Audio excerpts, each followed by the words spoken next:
The views and opinions expressed on this podcast are those of the individual guests and hosts and do not necessarily reflect the official policy or position of the podcast. All content provided on this podcast is for informational, educational, and most importantly, entertainment purposes only.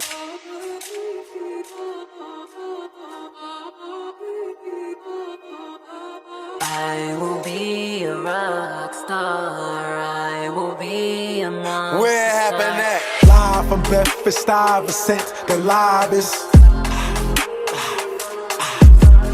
Live from Bedford-Stuyvesant, the livest. Where it happened at? Brownsville. 718. Sin City, nah. Drill City. It's a dynasty. Thanks to Sean Carter.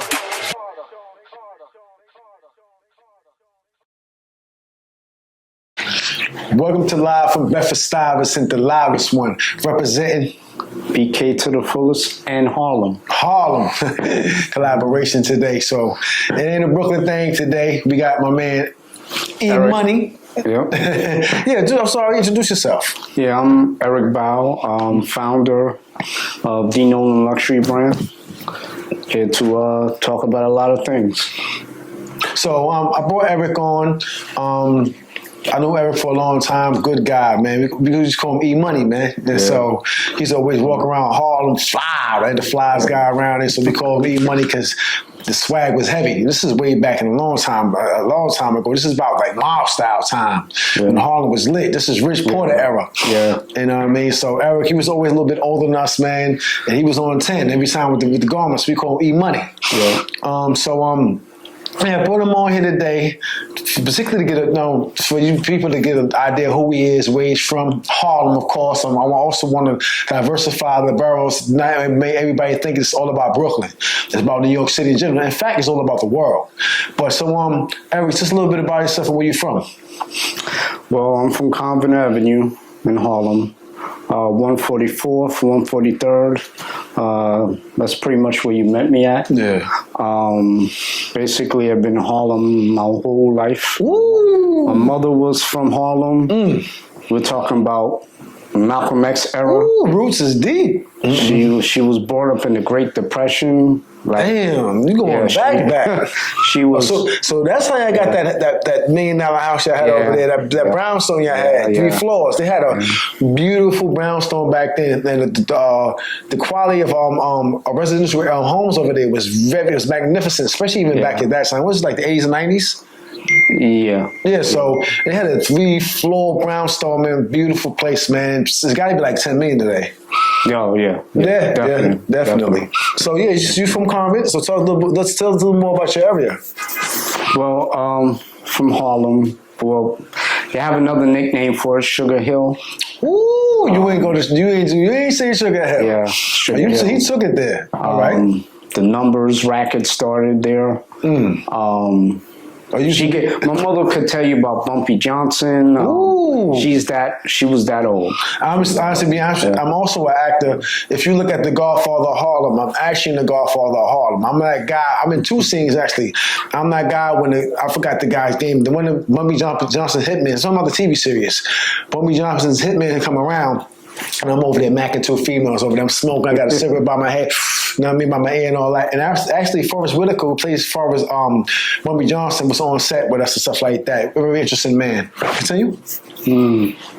Didn't know that. I see. Okay. I know something. You said Bumpy Johnson was like, it fit right into place. So I just, you know what I mean? Yeah. So you said your mother knew Bumpy. Did she know him personally? She date him? No. She knew basically his the lady that helped to run the numbers system that they kidnapped. I forgot. Wow, that's a what? I forgot her name. French lady.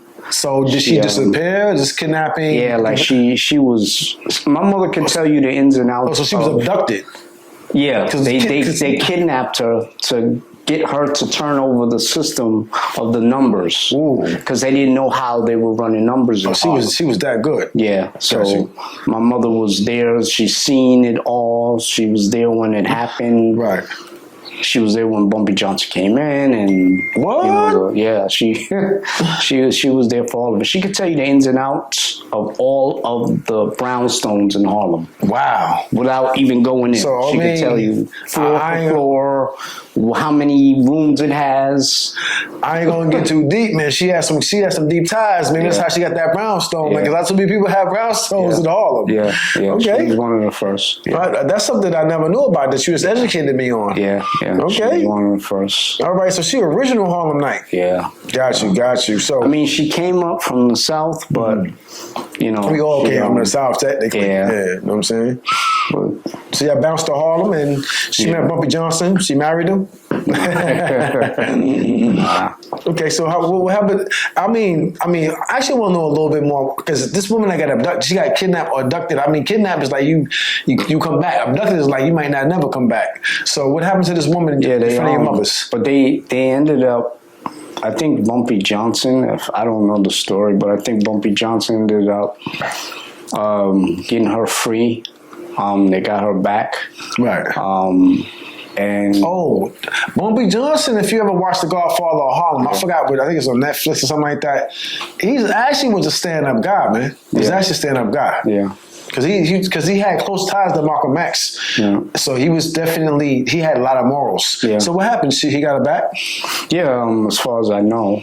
But I don't know the depths of I'm curious. I'm like, yo, how did he get her? Yeah. Because Bumpy Johnson, he was clever, man. He was different. Yeah. So I want to know how they got her back. They went on some black op mission, like probably. Yeah. So they got her back, and so with this, like, how did it make this? So this was like a close friend of your mother's. Basically, she knew somebody, like. She was there to witness it because she was in Harlem.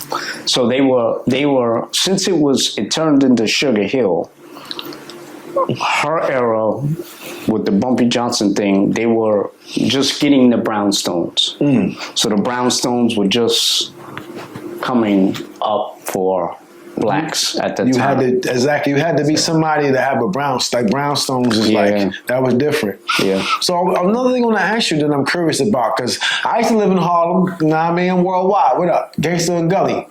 So we used to live on the same block and stuff. That's actually how I know him. So I'm curious. So where does the name Sugar Hill come from? Well, I was told. But Mama got some history, huh? She's drilling you. Yeah, I was told that it was because so much cocaine was flowing through there. I didn't want to say that. Yeah. So but I was like sugar. Yeah, I was like sugar. That's what was told to me. Gotcha. So there's really nothing to smile about cocaine coming through our inner city communities, but we kind of sensationalize things in our neighborhoods and make them seem other than what they are. Yeah. So Sugar Hill, it was about that powder. Yeah. Okay. Yeah. So my mother went to Howard University. Your mother went to Howard University, bro? Yeah. That's a big accomplishment. Give you some dap on that, man. You got a mother that went to Howard University. Okay. She went to Howard. My father met her at Howard. He was at Howard too? No. Oh. He came. Okay. He came on the campus and was selling dresses. Interesting. To the women. Oh, he was a Mac. You heard that? He's selling dresses. Selling dresses. He got to talk. Yeah. So he was selling dresses to women, and that's how he met her. Everybody. I bet he did. Yeah. Everybody heard about him before he even I bet they did hear about him. I mean, selling women's dresses. That's the Bough man. What they call him? A Bough man. What that mean? Because my last name is Bough. Oh, Bough. I got you. Your last name. Got so my name is Bough, Eric Bough. I thought it was like a bone, like Bough. No, Bough, the strongest branch of the tree. Ooh. The strongest part of the tree is Bough. It's called a Bough. That's why they say the baby I guess the baby's crib was on the bow or whatever, so it'll be held. So it won't break. Yeah, it won't break. Ooh, dude, took me that because a lot of people last names don't. Yeah. You just I never see a last name like that before. Yeah. Now I definitely see it different. So it's Bough. Yeah. It's Danish. Ooh, you dropping some jewels today. That's that mama with the Howard University degree. Go ahead. She met my father there.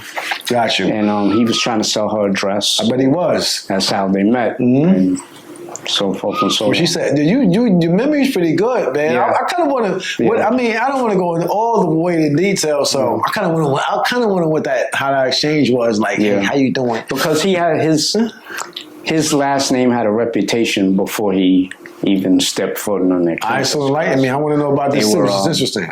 They were known as ladies' men. The Bough men were known as ladies. So he had brothers and all that? So my father's probably grandfather and damn, this is go back. Mac can go back. Go back. Grandfather. Yeah. Great grandfather. That's what y'all do. The Bows. This is what the Bows do. Okay. Yeah. I'm sorry. I apologize, man. I didn't know who I was sitting next to. I'm sorry. Got you. Right. So that's how that transpired.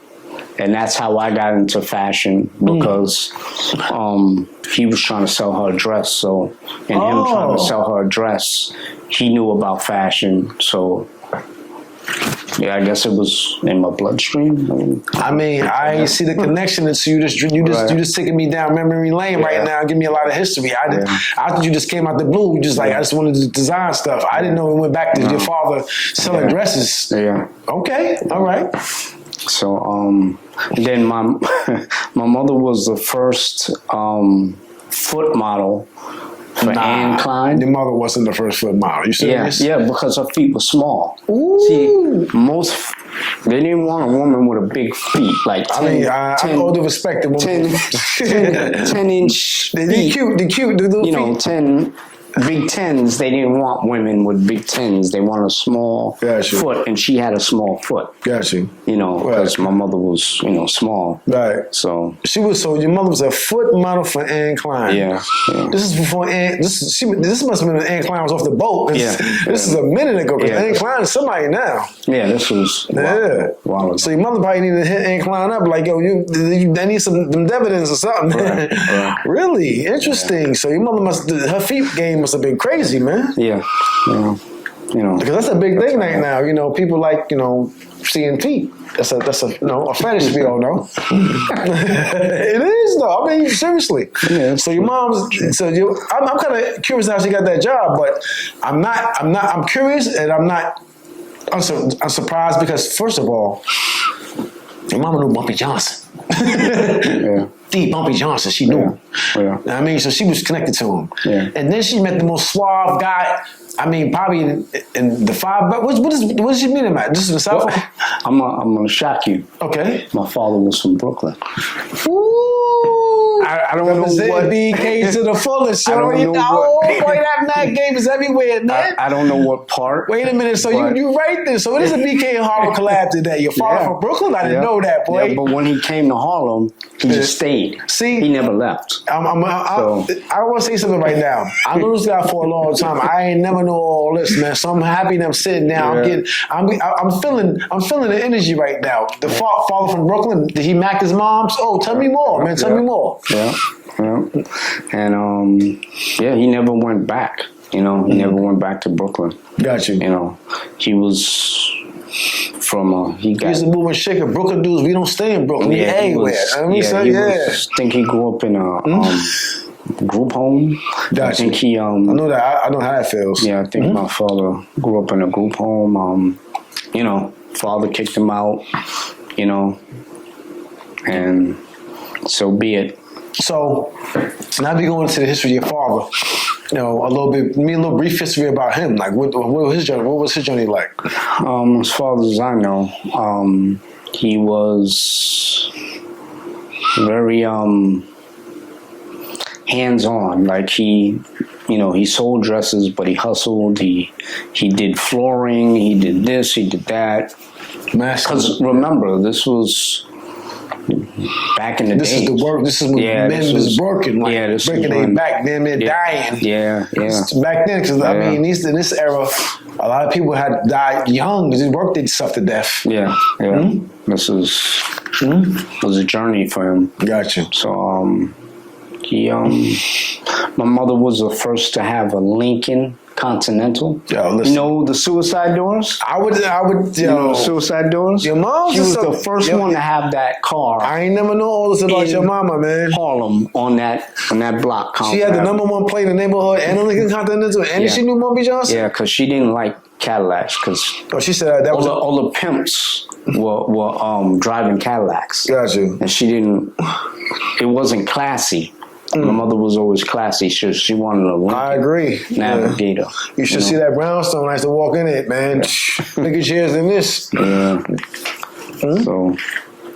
So mama had the Lincoln Continental. So your father, I mean, did she? Because she had Howard University degree back in this time. That was like an achievement. Yeah. So did father help her get that Lincoln Continental? Or did she just hustle for that?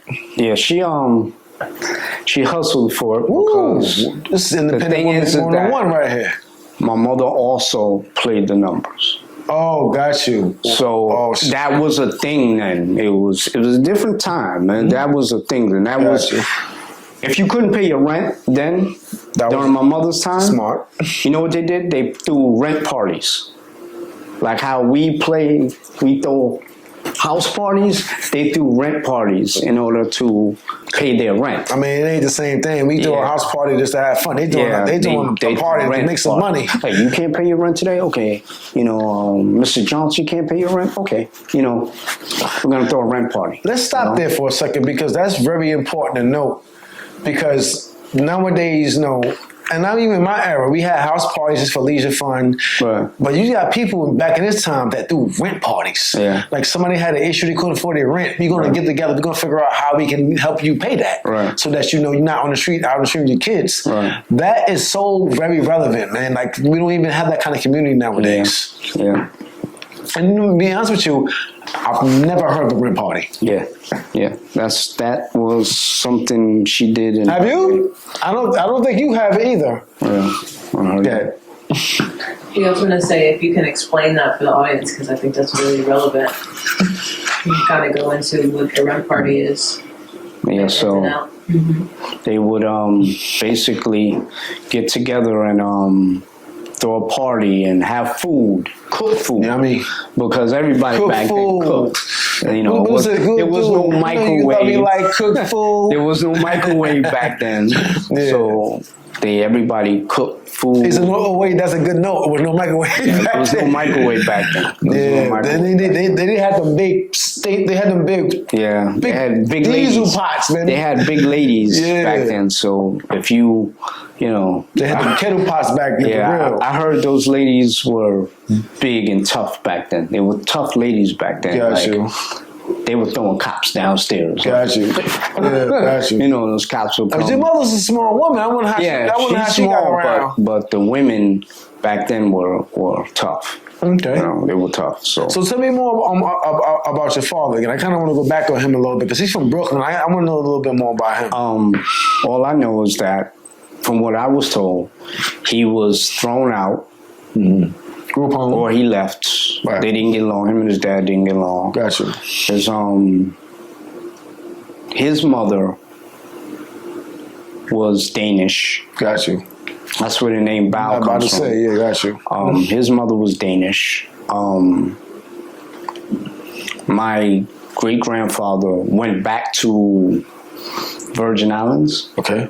And basically, you know, they told him he was less than a man because he couldn't provide like he wanted to. Who told him that? His family. His family told him? Yeah. So his family telling him that he started drinking. Gotcha. And, you know, basically, you know, it took a toll, but it didn't stop him from helping to raise my cousins. Well, hold on, brother. I can't drink alone here, man. You gonna get some of that tea? Come on, brother. Yeah. Come on, what's going on here? You got me drinking alone? Yeah. Yeah, man. Cheers, man. Shout out to you, also. Well, shout out to you, man. I appreciate you coming by, man. Long time friend of mine, man. Very good man right here. Eric Bough.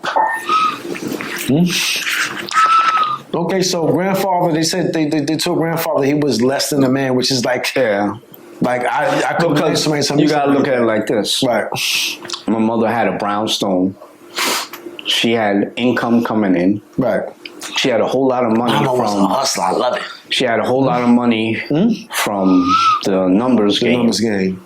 So was you witnessing all this at this time? Or No, I wasn't even born. So that's what amazes me right now. You telling your mother's story like you lived it. Yeah, because she sat me down and was like, "Listen, you need to know all of this. Interesting. When somebody comes, you need to know all Let of me make a point right now that, even my father, like I be trying to get my father to sit down with me and have a conversation with me and tell me about his past and what he's been through, and he won't do it. So just know, like a message to everybody out there, like if you have kids, grandkids, get back into this, the storytelling game.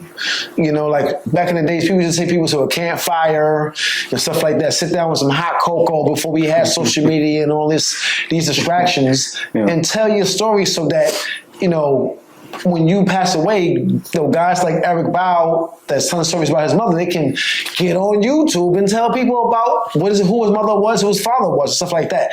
I think it's amazing. And I think it's beautiful. So get back into storytelling. Yeah.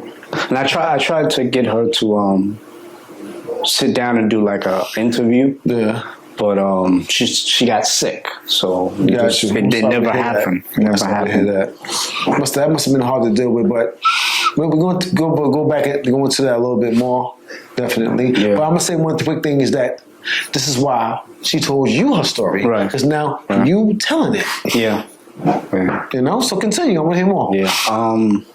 And like I said, she had money coming in. She had money from her gambling, and so she ended up buying the brownstone. So here she has this brownstone in her name, and everybody, celebrating her and of having one of the first houses in Harlem, and it made him feel some way as a man. Right. I know that's how it must have been. Because you're a man. But he did, he did help raise my cousins. My cousins, shout out to them. They talk about him like he was Jesus. Gotcha. I don't mean to interrupt you, but I know that you wanted to do this, and I know it's very important for you. Give your shout outs real quick. Yeah. So I'm sorry for such a scrappy paper, but I didn't want this man wrote, whoever he's getting a shout out to, y'all better, like I said, this guy wrote your name down for real. He was serious about that when I picked. He said, listen, I want to do my shout outs straight out. Yeah. Okay? First of all, shout out to David Nolan's family, Diane. Hello, Diane. Sister, I know Darrell, his brother. Great. You're a great woman. I'm sorry to interrupt you. You're a great woman. I've seen you raise your kids on your own as a single mother, going to work every day. And I'm not going to lie to you, even as a young man, my respect from you was to the roof. Yeah. Actually, to the dim sky. Yeah, because that's Lisa Laguerre, his their mother. Is Diane and Darrell's mother. Gotcha. We always used to come to her house. She always used to cook for us, take care of us. So I want to give them a shout out. Nice. Definitely. Shout out Donna and my daughter Erica. Nice. Shout out to them. Donna is Erica's mother. Sean, our friend we grew up with, Sean Woodburn. Shout out to you in North Carolina. Sean, what up in North Carolina, man? What up? Chris Geiler. I was talking about you, Chris. You're a troublemaker. He's from Brooklyn also. Yeah, I remember. We had some times, Chris. Yeah. We're going to talk about you. Ebony. Ebony, beautiful. Charlene. Great girl. I remember these people, yeah. Reef Royale, David's cousin. He actually designed the logo. Get that. He's a great Nowlins graphic artist. Great guy. He also is an artist. He also he was signed to a label back in the days. He was he's still an artist, still a rapper. Always an artist. We call him a master artist. Shout out to you, Reef. Shout out. And that's all I got. Okay. Anybody else I forgot, text me, call me, tell me I forgot. I'm sorry if I do. It's all good, man. So, you can't get on the platform and shout 1,000 people out, man. That's too much camera time. But, the love is there. So, so back to your story about, so we was at particularly your pops, I believe? Yeah. Mm-hmm. Actually, your mother. You told me your mother, actually, about how she got that brownstone, right? Yeah. A lot of gambling, money, a lot of working hard. Right. Because she ended up being a social worker in the Bronx. Right. And I was born in 73. So she ended up, actually, they almost took her, they almost gave her a girl. Oh, wow. In the hospital because there was a baby that looked exactly like me. Wow. They almost, remember, this is the 70s, so it's not like now where they have a beep, and it wasn't like that. So it was there's some mistakes going on. Yeah, a lot of. You go home with the wrong baby. Yeah. This is the wrong eye color. I got his eye color. He got his eye color. We got to take this baby back. So they almost switched me with a girl at birth, but Almost switched you with a girl. Yeah, they almost sent her home. That's with a wild story. Yeah. I mean, so my question is that did she know she was having a boy, though, right? Yeah, she knew. She was like, well, wait a minute, I had a boy. That's funny. Because the girl apparently looked like me. I'm basing this all off of what she told me. Gotcha. Also, she also told me that she overheard the doctors making a bet that I wouldn't make it. Wow, that's they crazy. Well, I don't know. I think the doctors bet that you wouldn't make it? Yeah. You know why? Because she had me in her late 40s, I want to say. Yeah. So, and my father was already older. So. But she pregnant with you in the hospital. Wow. Yeah. You gotta remember, this is the 70s. Overhearing somebody betting that your child won't goddamn make it? This is the 70s, and so all the respect. Were these white nurses like? Oh, of course, of course. That's crazy, man. For somebody to say something like that, and even an earshot. Yeah, of course. Okay, so how disturbing? I'm disturbed right now to hear something like that. I ain't gonna lie. So. Fortunately, you were the boy that she wanted, and she took you home. Yeah, and I guess they lost the bet. You lost the bet. Yeah, she lost. That's so crazy. She lost. They lost the bet for sure. And the night she took me home. It's that bow in you, man. You know what I mean? Yeah, they say that my grandfather got told that he got basically put off the island because he ran a horse to death, I was told. Yeah, what's going on with your family, man?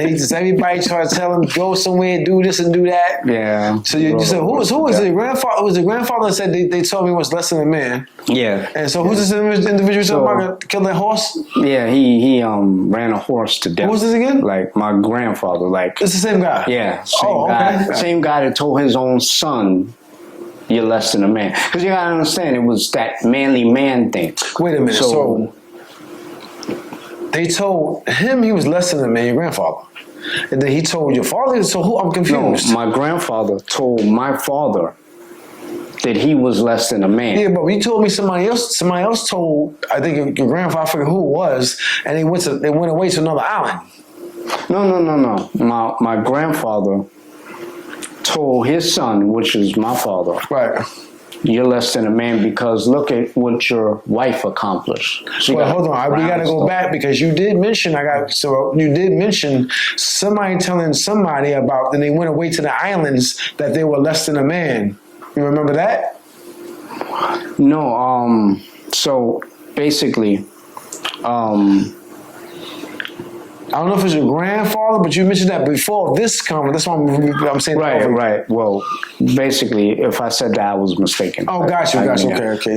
Sorry, I'm just fact checking. My mind's like, wait a minute. No. Did somebody say your grandfather? He said, "If something, what's going on here?" Yeah. No.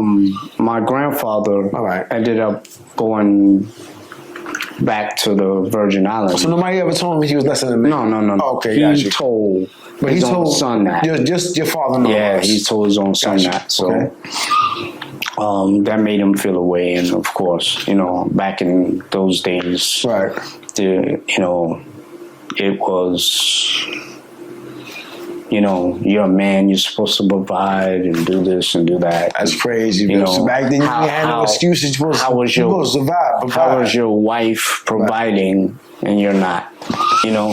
That's interesting. I mean, he was providing, but not to the level she was. So back then, you're telling me that for a woman to provide more than a man, because nowadays it's not frowned upon. Back then, you was looking like a punk. Yeah. Wow. Yeah, and they were gonna let you hear it. So all the men be like, your woman wears the pants. In other words. Yeah. So, which led to the drinking. Got you. And again, that's not to. I don't want to make him sound like alcoholic. And listen, man, everybody has something, man. You know what I mean? So it's just we all overcoming. We all got something, man. So because he did help raise my cousins. Okay. When they had their issues with their father, because everybody was always at my house. Mm-hmm. This is where I'm able to start remembering things. So let me ask you a question. So how instrumental was your father in your life at this point? What year are we talking about? This go for wherever you want to go, brother. It's your life. So basically, D Nowlins, by the way. D Nowlins Luxury Brand, yeah. Huh? Do it one more time. I get it. D Nowlins, by the way. Look out for the brand. Basically, he died. My father died in his 80s, so he lived pretty long, at 83 he died. Yeah, that's a pretty long life. So he died when I was in junior high school. Mm-hmm. He died when I was in junior high school. Got you. No, wait, not junior high school. Before junior high school, he died. So, so how did that impact you? Your father passed away. I was really tight with my mother. Really tight. Why is that? She didn't have communication. Really, really tight. So, if I had to pick, I would pick her. What do you mean if you would pick her? Me and my father had a relationship, but very little. He wasn't hug you and this, that, and the other, and he after them his family telling him that he was basically nothing. Got you. He held that on his shoulders and in his heart. So he basically had nothing to offer me after that. So because he also became an alcoholic and that kind of... Yeah, Right. But that wasn't until his later years. Oh, so that wasn't his years. He was an alcoholic at 20 years old. Got you. He wasn't until still he trying to got find his older. way. Yeah. So, because now that I'm grown, I see things for like they are. I realize how he was affected and why he acted like he acted and Can I say why something? he wasn't hugging. Because that's important, because a lot of us when we're young, we don't understand. I see that you're tearing up a little bit. A lot of us don't understand that what our families go through, our mothers and our fathers go through, we don't understand it until we're older. Yeah.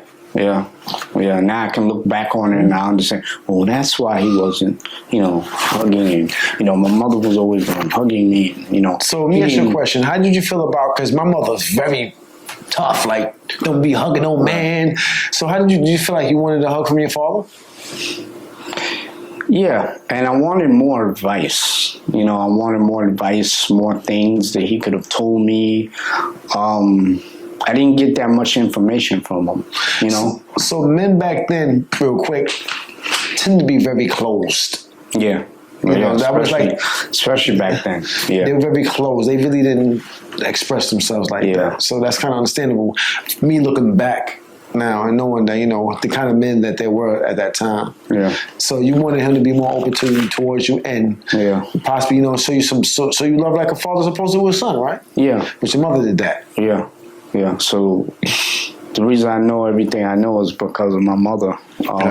Everything she told me about civil rights or this guy and that guy and why your mother blew your brain off. Yeah, like why she swole that brain up with information, man. Yeah, like why white people interact with black people the way they do and the power structure and you know. So she educated about black history, not just black history, because that's in the past, talking about black now at that time. Yeah, like why things are the way they are and the power structure. So how did that make you feel to be hearing this information from your mother about you being a black man in America? This is coming from a black woman, and you have a black father that's not present. He wasn't present, am I correct? No, I mean, he was there. He was there in the house. Oh, so he was home? He was home. He was there in the house. So how long did that last for? He didn't. The thing is that they never got a divorce. They never got a divorce. They never broke up. They were just in the house. Extremely interesting. Right. And I think he stayed because he knew, okay, I need to be here. Even though I can't offer what my wife can offer, I'm here.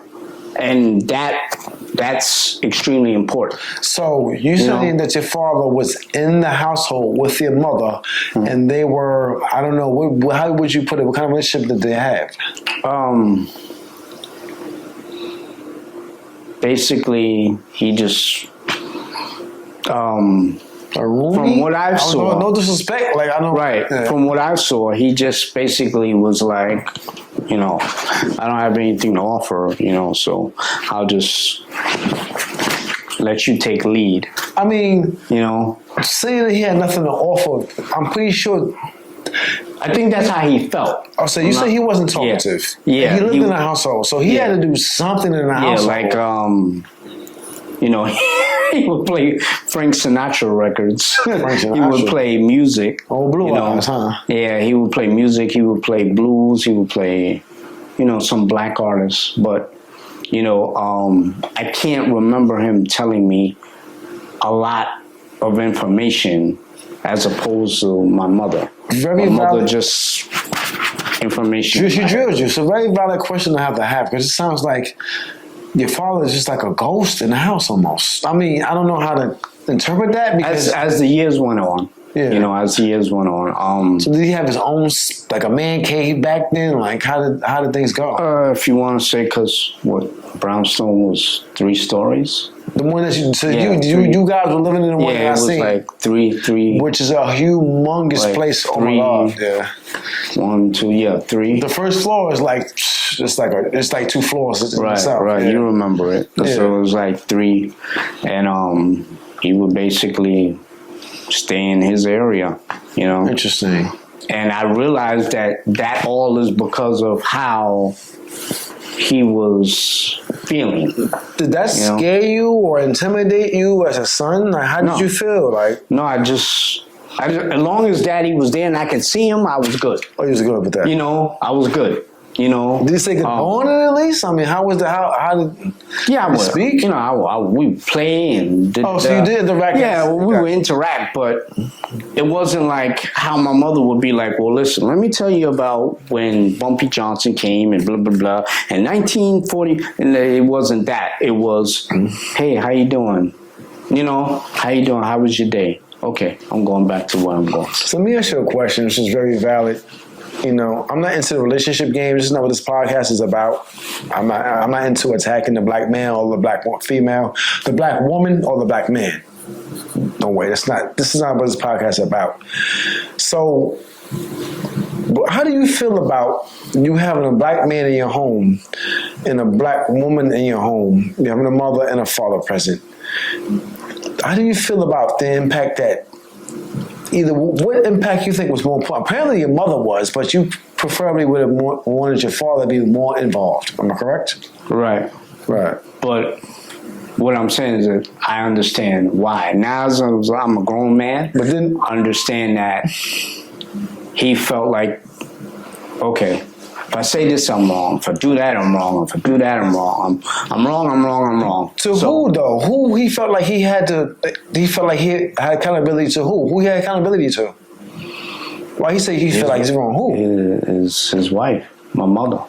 Like, Do you think if, like, let's say, okay, boom. I'm sorry. Yeah. The house, right? Right. The house has to have oil to run the boiler. Right. Right. But this is back in the days for real. Right. Yeah. No. I mean, like the brownstones. I mean, just back in the days, it's like a real oil. Right. No. Yeah, the boiler has to have. They have to. Oil truck has to come. Right. To put oil in the house, so the boiler. I'm going too far back. I'm sorry. Go ahead. Yeah. Who's paying for it? Right. Not him. Right. He's not paying for it. He's basically just there and living off of Social Security. So, well, he had some good income then. Yeah, I mean, so was he using that to help pay bills at all? Yeah, but It wasn't as much of an impact as your mother. right. So he gotta feel like inside, like, wow, like I maybe they're right. Maybe I'm not shit. You know.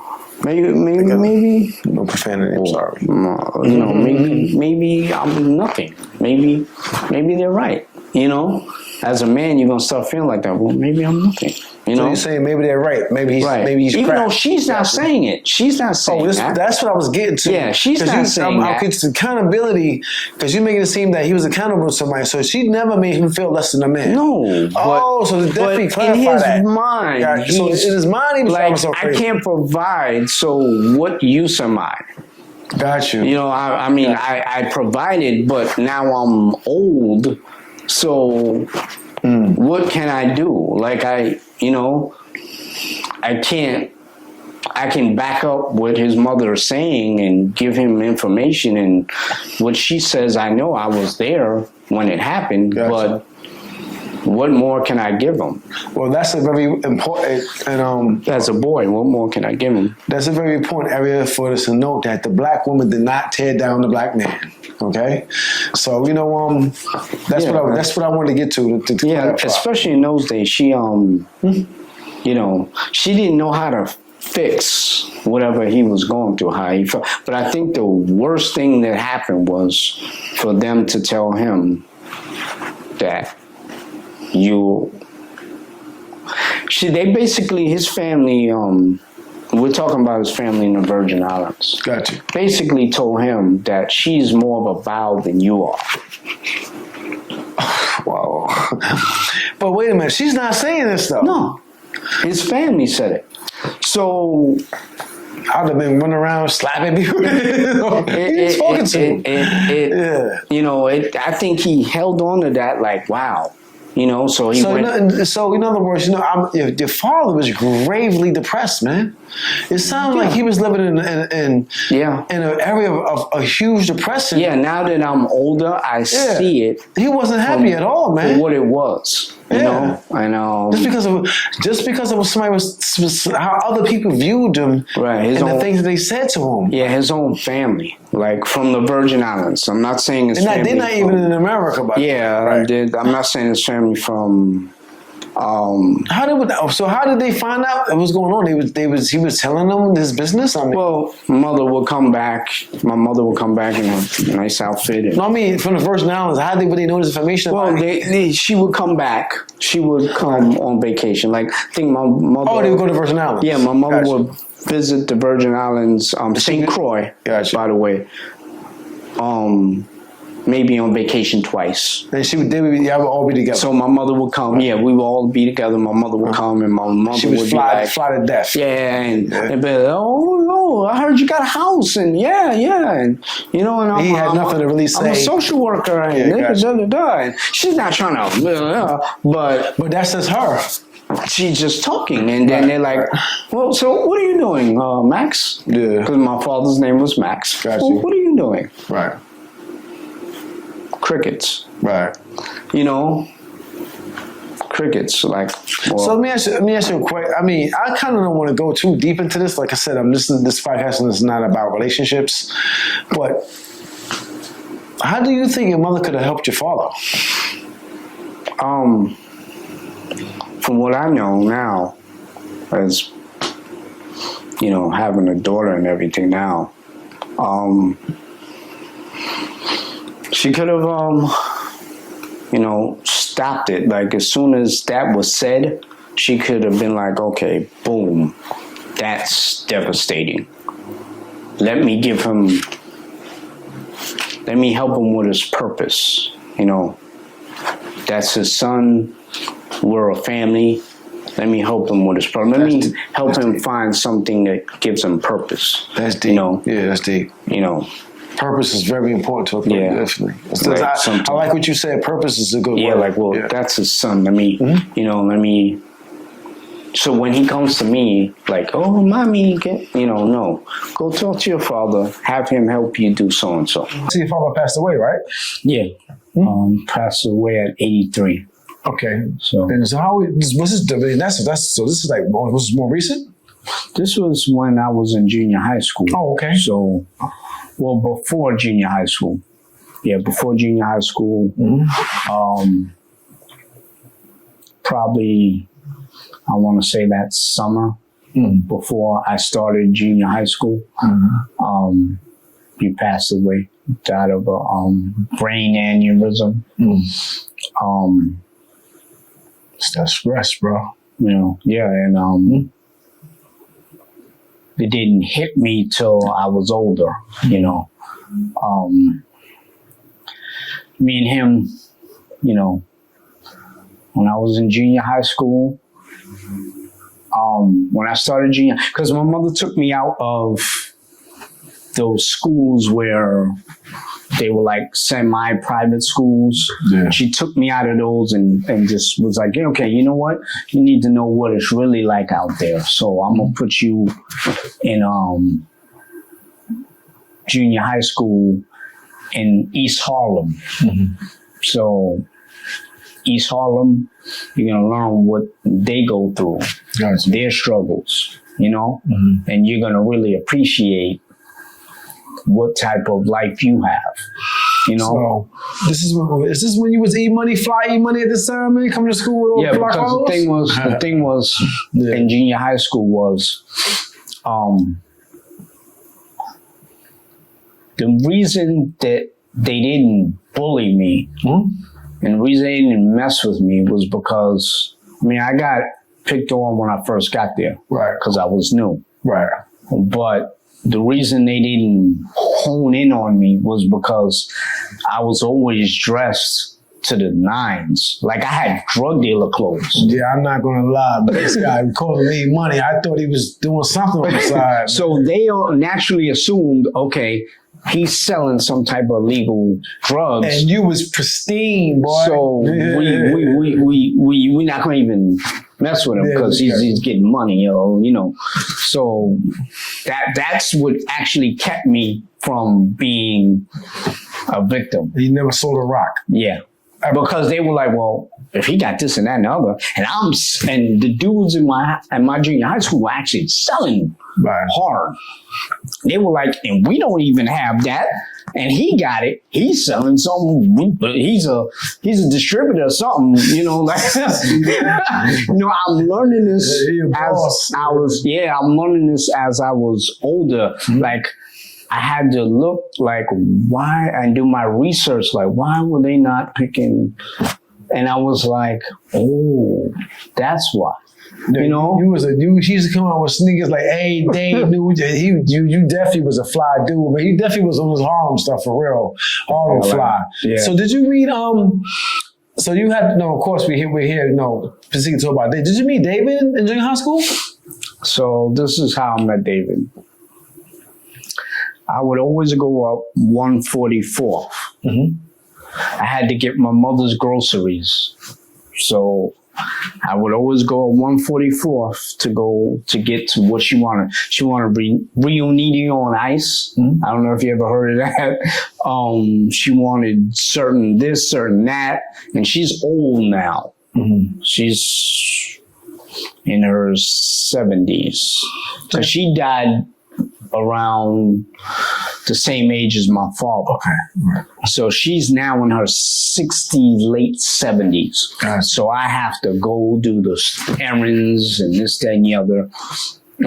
So we're talking about junior high school. I had to go do the errands. So I would always go at 144th. Right.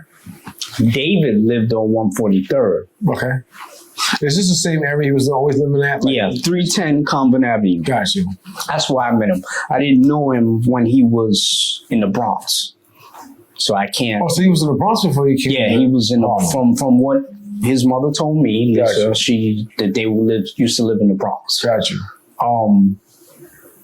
And his first girlfriend was who? I don't know. Yeah, you asking me for. Who? His first girlfriend was Donna. Got you. So, and the funny thing is that I looked at his pictures from back in the days when he was a little kid. Funny. Her name was on the back of the wall. What? Yeah. If you look at the pictures of David Nolan when he was a little boy, when he was in the Bronx, her name is on the back of the wall. Somebody spray painted it on the school wall. They're like, what? Yeah. Her name? Yeah. She's pretty popular, huh? So no, I'm saying that that's sort of like destiny. Donna had, I mean, you see what I'm saying? Like when he your future, like destiny is telling you who you're gonna meet in your future. I mean, when David first met Donna, if I can recall, man, she broke his heart. Yeah. Yeah. But we're not gonna go into the half off. Yeah, we were young and blah, blah, blah. We're not gonna go. Gotcha. But when I met David, I went up 43rd because I was like, well, I'm always going up 44th. I went up 43rd. That's how I met David. Okay. Because I'm always going up 44th. Okay. So I was like, because my cousin was always telling me, because this is the point where my older cousin came into my life and was kind of being like a father figure. So he was telling me, listen, always change your route because at any point somebody could track you. He always goes this way, he always goes that way. That's right. So go up a different street, go down this street. Yeah, so I said, well, classic. Let me go up 43rd. Went up 43rd, and as I was going up 43rd, I saw David. He was always standing on that corner. Right. Next to that mailbox and that phone. That mailbox and that phone. So, by the way, a real pay phone. yeah, a real pay phone. So he was like you put corners and called somebody, not that's a handheld phone like nowadays. Right. It had a cord to it, like literally you had you put a cord in there. Yeah. And went up there. I saw Dave. He was like, "Hey, how you doing?" He said, "How are you?" Yeah, because we never spoke. I always saw him, right, but we never spoke. So because I don't. One thing about David, like I said, he was a very, very good. He was a good guy, man. Yeah, very good guy, a friendly person. Yeah. So we spoke. I came across the street, and as soon as I came across the street,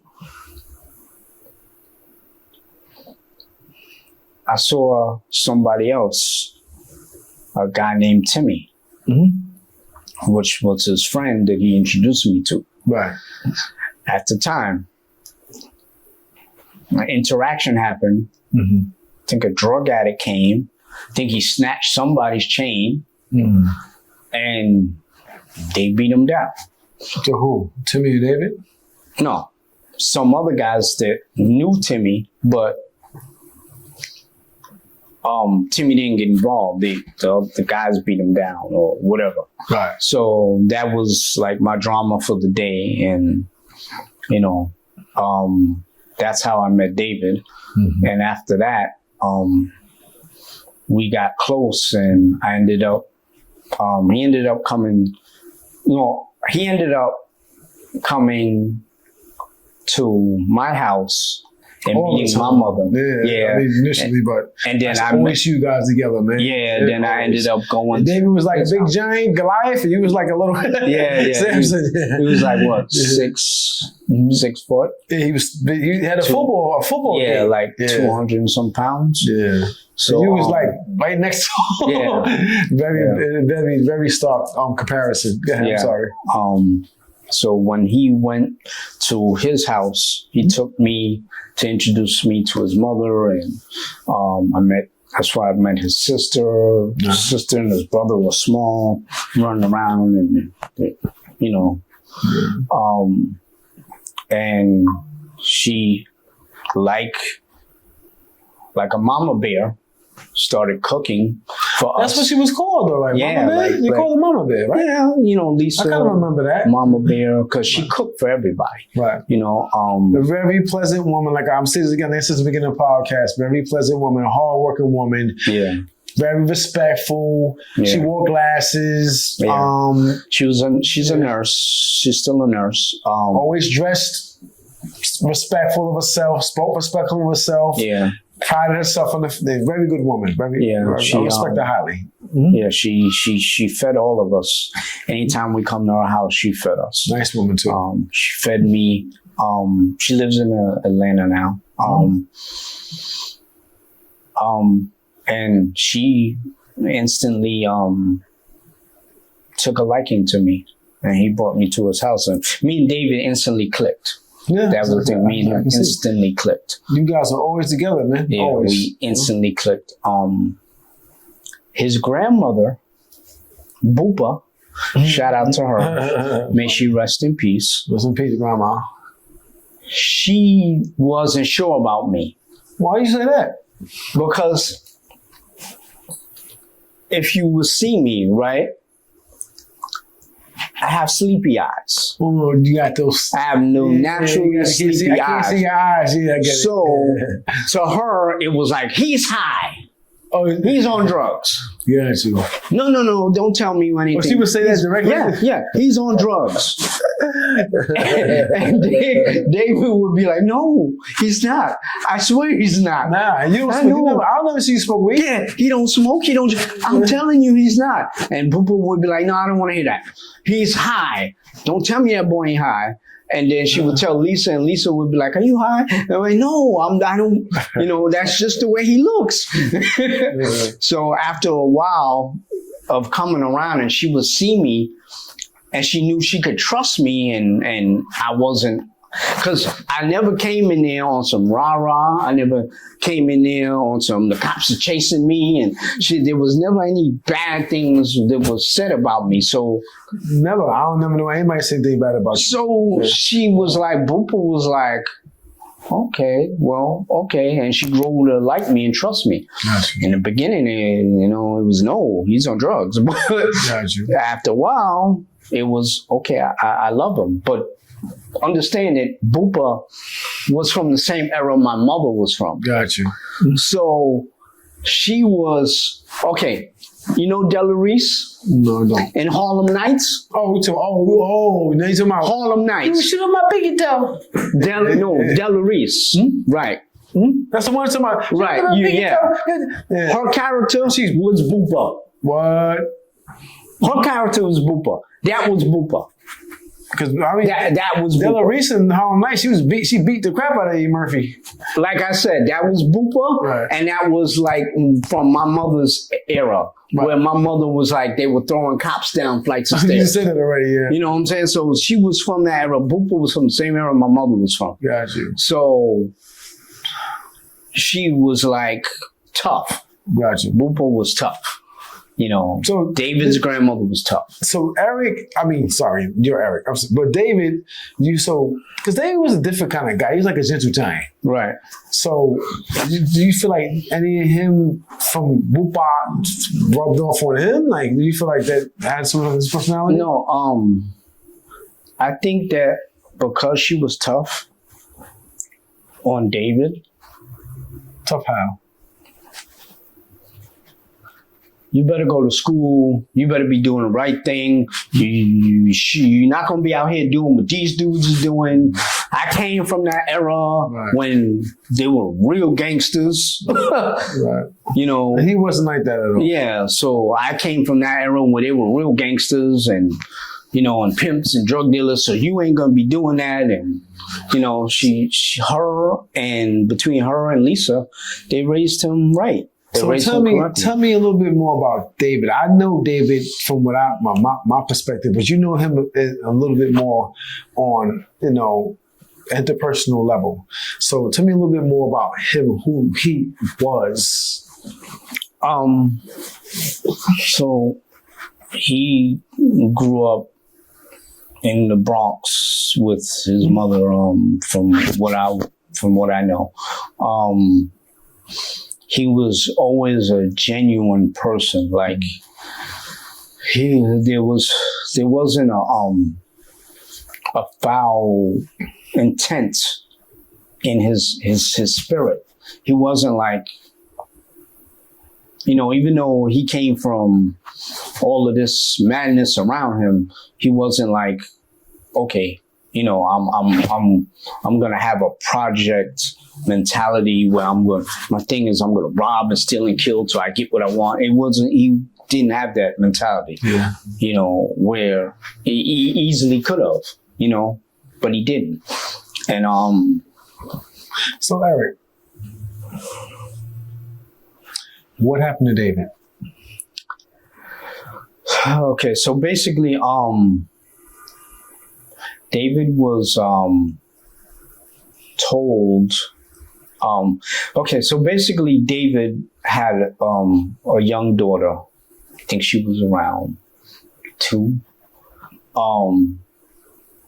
with a woman, and he was basically working odd jobs, and basically, like he always kept a job.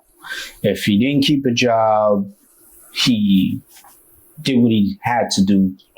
Meaning something legal, like he was either working, you know, construction, or he was where we all used to all meet at was his job at the laundromat, which was up the block from 143rd.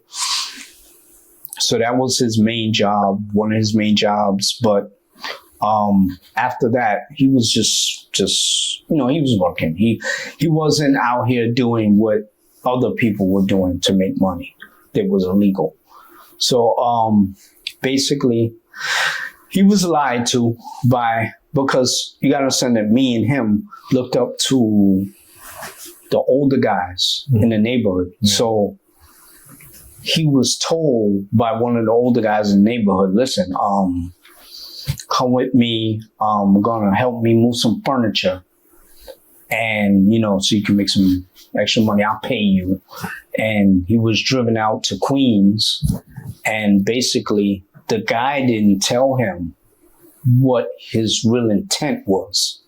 So the guy didn't tell him, listen, you're only out here with me because you look big and you're intimidating, you know, and that's why I want you with me. So he put him in the car, and, you know, he ended up falling asleep waiting for the guy in the car.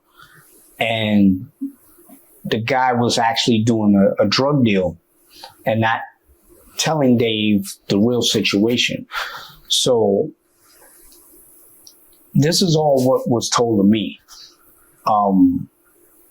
The guy, after he called the guy to come to meet him, the guy, either the guy or whoever he knew, shot into the car, and Dave was sleeping, so he didn't even know what hit him, and he ended up being killed.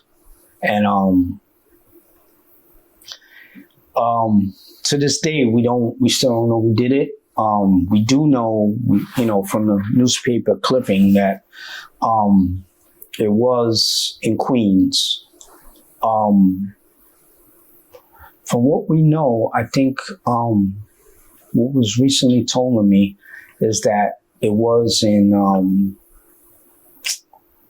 around what do you call it? Hillcrest, around Hillcrest, Queens, I think. I remember from what his mother told me.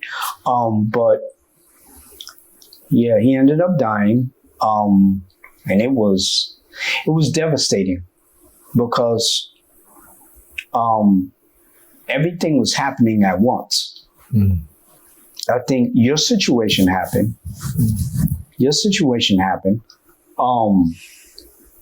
Situation with my house happened because after a while, my mother ended up getting evicted out of her home, which I had to go.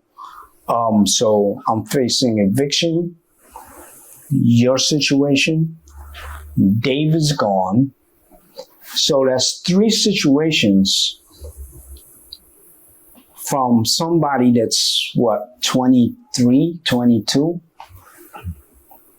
20, 23, 24. Yeah, between 23 and 24. I think I was around that age, but in my young 20s. And I had all this on my back, you know. So this is where I have an important question for you. Let me crack my neck for this one. 2 questions. So, first of all, how does it feel to lose your number one friend in the world?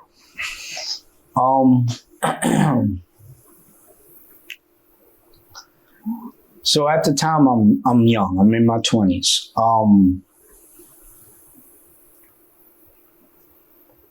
Your first reaction, well, I don't know about everybody else, but me, my first reaction was full of anger. I was full of rage, you know? I was full of rage because this wasn't supposed to happen. You know, we weren't selling crack. We weren't smacking women around. We weren't out here doing horrible things to people. So why us? Why? You know, when people that do these things end up maybe going to jail for most of their life, or, you know, but they're still alive. Like, why my friend? Why somebody that's so gentle and so loving? Why did it have to happen to him? And then before it happened, me and him had a disagreement. So the fact that I didn't go around when he told me to come around and see him hurt me even more, you know? Yeah, you too. I mean, you did just tell me that losing him wasn't, you know, optimal for you, but I also want to know, because you said it was a hard time, one of the hard time in your life. It was a real hard time because you were, you know, since everybody was friends, you were going through a hard time at that time. David's gone. Well, this was before, your situation was before David. Mm-hmm. But at that time, your situation's going on. My mother lost her house, mm-hmm. so we basically lost our brownstone. Mm-hmm. I'm going through those 2 things. I'm living with someone else.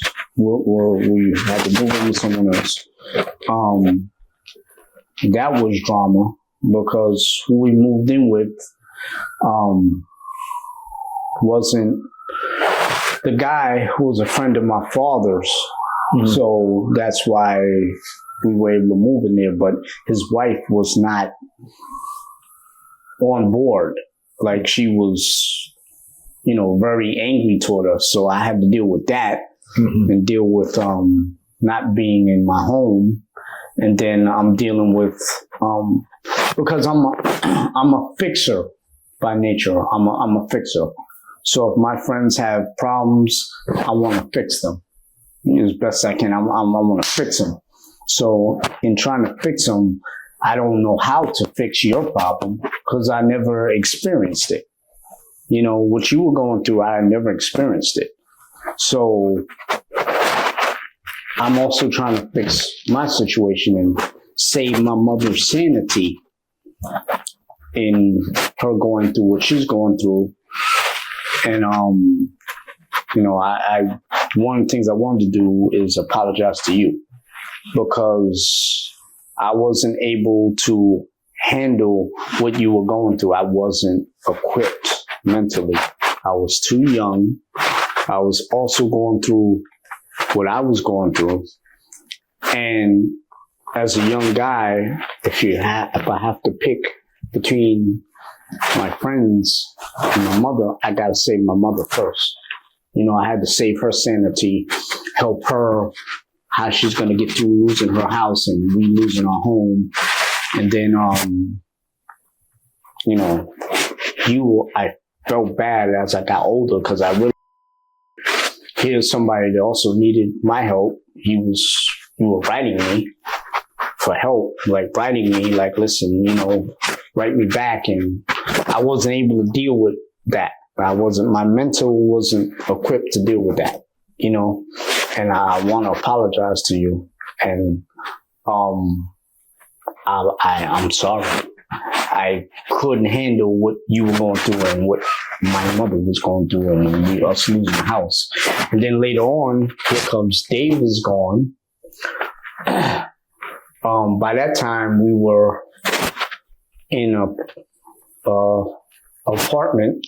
We weren't homeless anymore. We were basically had a nice place. That big space you used to. Yeah, but we moved to Riverside Drive, which we had a nice place. But it wasn't the brownstone. Yeah, but it was still nice. Like we had a like they have luxury buildings down on Riverside, so you get a doorman, you get, you know, services. I had to deal with Dave being gone. So right there, that's my second question.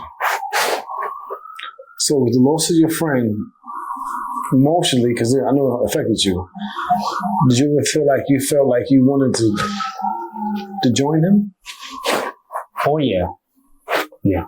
When he first died, the first month was the hardest because there's nobody there for David's family. And who was there, you don't know if you can trust them. You're like, you're in your heart, you're like, well, I know that I love Dave this much. Do they care about him? Do they have his best interests at heart? You know? And being young in your 20s, you, again, don't know how to handle that. You know, you're still, you're still growing. You're not in your 30s yet, so you don't know how to handle certain pressures. And so, what did the pressure do to you? Make me have to make some hard choices. Like, so because I was working little ins and out jobs, but I wasn't working a steady job. So I had to get steady income because now I have to help my mother pay bills because she's in her late 60s. I have to help Dave's family because they have bills. Because where Dave was the breadwinner, he's now gone. Mm-hmm. So now somebody has to step in and help them pay bills. No. So I had to help. Mm-hmm. Diane will attest to this. I had to help her get medications for her kids and herself. And, they have medical issues. So I had to step up and help them. And the whole time, I'm like, okay, mentally, I'm still dealing with what happened. But so did you want to check out? It crossed my mind. I even had a plan. I had a plan. I was like, you know what? Because where I lived, there's a little bridge area. I was gonna jump off the bridge area, wait till the truck came, because they had a lot of trucks that came through there. Sure, and let it smash me, and that was it. It went through my head. It did go through my head. So not at the one point they want you ahead. My thing is, like, when you think about this, when people think about doing these things to themselves, like apparently you did, that you like, was it a fast thought, or was it something that is over the course of time? You figure like, I'm getting to the point where I want to go. Let me start planning on how that I'm going to go, where it's going to go, where I'm going to go at, and how I want it to end. Because you got to understand, like, going again back to that fixer mentality.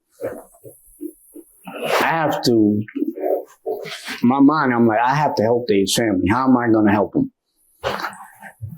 Then I have to deal with, I still got that on my head. I still got what you're going through on my head. I still got what I just came through on my head, because that was no easy situation. The lady had put glass in our food, chopped up little bits of glass. Oh, what lady? The lady we stayed with, like the guy that was my father's friend, his wife who didn't like us, how did you put little that? chipped up glass. Oh, because when I took a few bites, I was like, why is this? Because there's pieces of fish that have bone, right?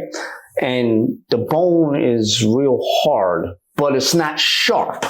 Right. This was sharp, and it was clear, and it was in the rice. So I'm like, this lady's trying to kill us. So what happens? What happens? When you find this out? Like, yeah, what am I going to do? This is but much I can do. Like, I can get mad, and be careful, but there's so much I can do because we don't have any place to go. If she say get out, we got to get out. Gotcha. I mean, if she say get out, we got to get out. Right. We got no place. So we're basically at a standstill, like we're walking on eggshells in somebody else's house. Crazy. Right. So I'm going through that.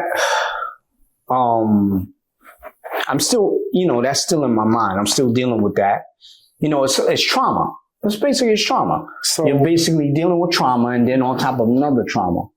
So you're doing a lot of things at this time. Even people putting glass in your food, which is that's way beyond bizarre or wild. And you had made a choice to jump off a bridge and get hit by a truck. It's like, it overkill. Yeah, it had went through my head, but it quickly left. Okay. It wasn't something where I was so like, that's the question I need a straight jacket, and the thing in my head is what is the blockage for me is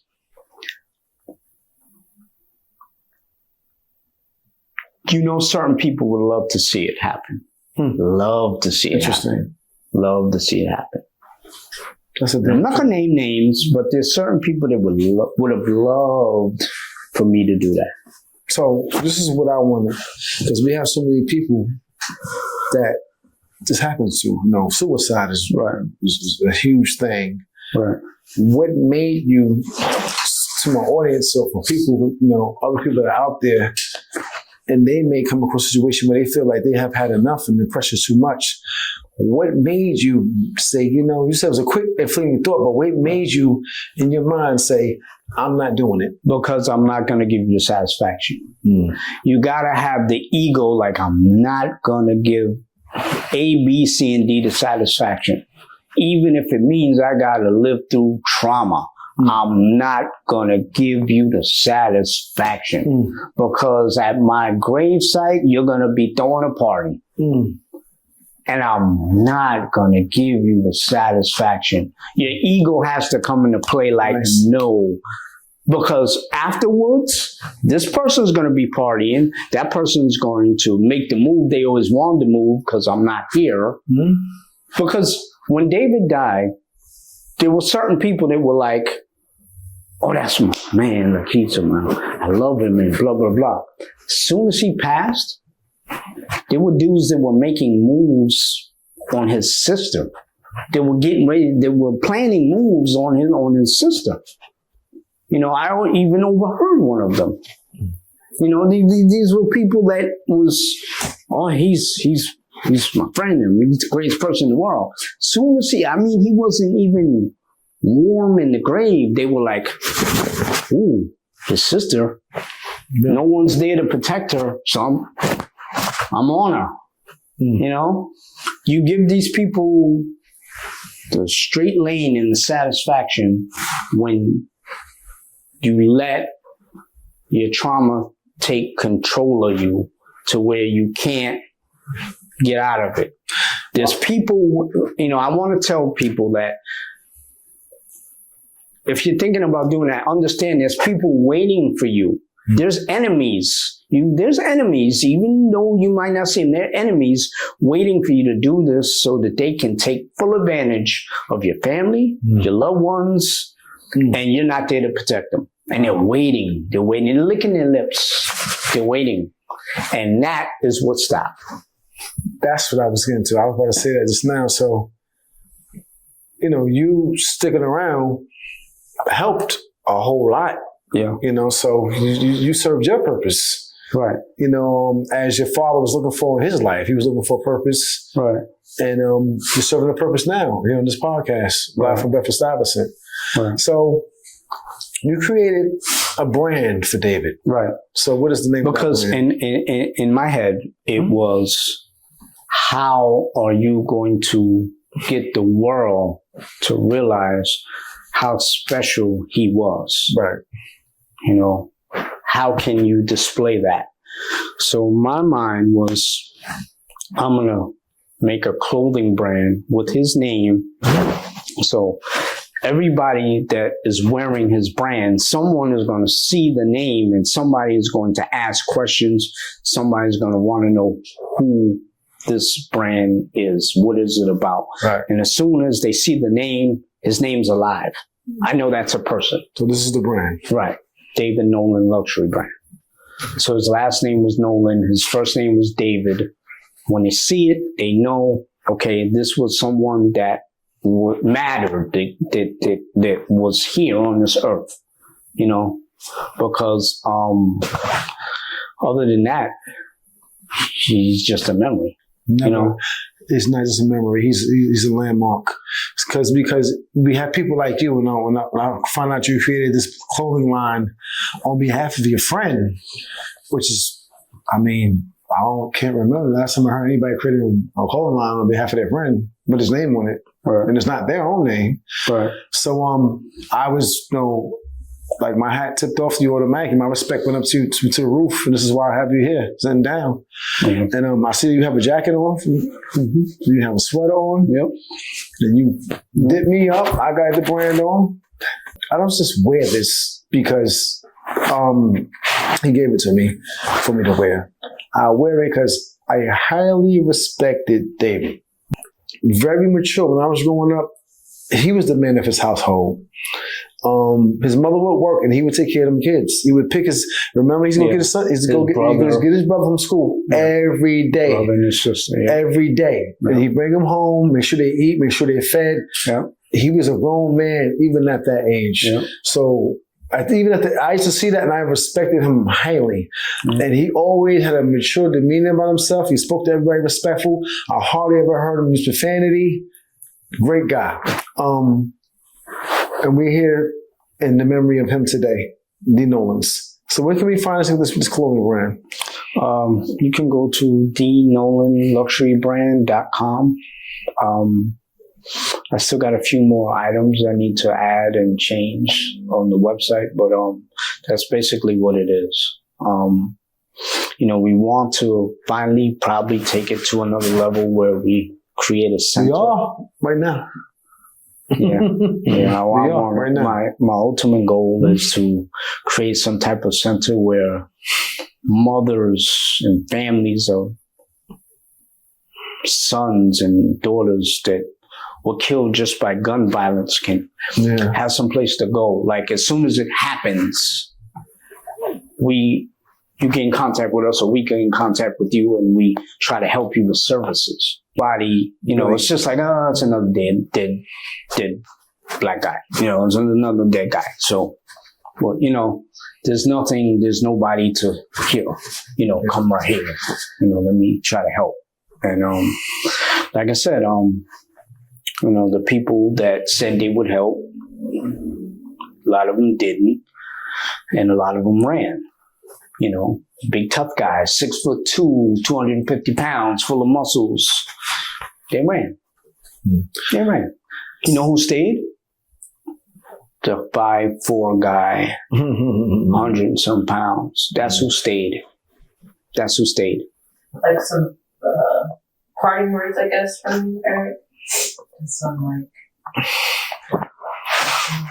So, I want to thank Malik. Like I said to him, I apologize because when you were going through what you were going through, I wasn't able to deal with it and help you. And I feel bad for that. And what I want to say is that basically, look around you. Who's your real friends? Who really cares? Who's there? Who got your back? You might want to even give them a little test. See who's there. Because when the situation happened with David Nolan, a lot of people that were supposed to be there weren't there. At the end of the day, they weren't there. And they know who they are. We've even had a friend that we both know that his thing was, I need to go to basketball practice. He even told his mother that when he was not even warm in the ground yet. I need to go to basketball practice. I can't talk to you. His own mother. And this was his supposed best friend. So be wary of the people that are around you and that say they care and got your back. And the other so thing who are we is, talking about? We're talking about Headache? N1? What's they call him? Yeah, like I said, I don't want to give any names, but I did. If that person's mother who just passed away, her son just passed away, and she tells you, hey, can you give me a minute so I can talk to you? And you're like, oh no, I have to run and go do my basketball practice. Then that tells you what type of person they are. And this is somebody who introduced me to David. And this is somebody that cared about David. And it's not like, well, I'm holding a grudge, but that's something that sticks in my chest till this day. And like I said, be wary of who's around you, because a lot of people that said they cared about this man are not around. I want him to be remembered for forever. I want to add one last thing. Start calling people out. If you feel like somebody is not doing something right by somebody else, and I don't mean like publicly, if you're a man, then be a man and go speak to a man and let a man know that what you're doing is not right, brother. Eric Bough, gentlemen. And he's exactly what his name defines. A rock, immovable, a fixer. I'm going to say this. Another reason why I brought him on this podcast is because the senseless violence that happens in our streets, and this happens regularly, and even gets younger than this. No, he was, how old was David? He was 20s, 23, 22. So we have young children in these streets that are playing these playgrounds for their last day. Remember, honor, and again, David didn't deserve it, man. He wasn't even a kind of, I even never really seen him fight anybody. I seen him in boy fights. And he was a big guy. So it's very important that we represent people like D. Nowlins. And this is why I created this podcast, so that I can represent. And I would hope that this voice of many that I want to extend to can extend to other voices. So thank you for tuning in to Live from Bedford Stuyvesant with me and Eric Bough. Good night. Good night.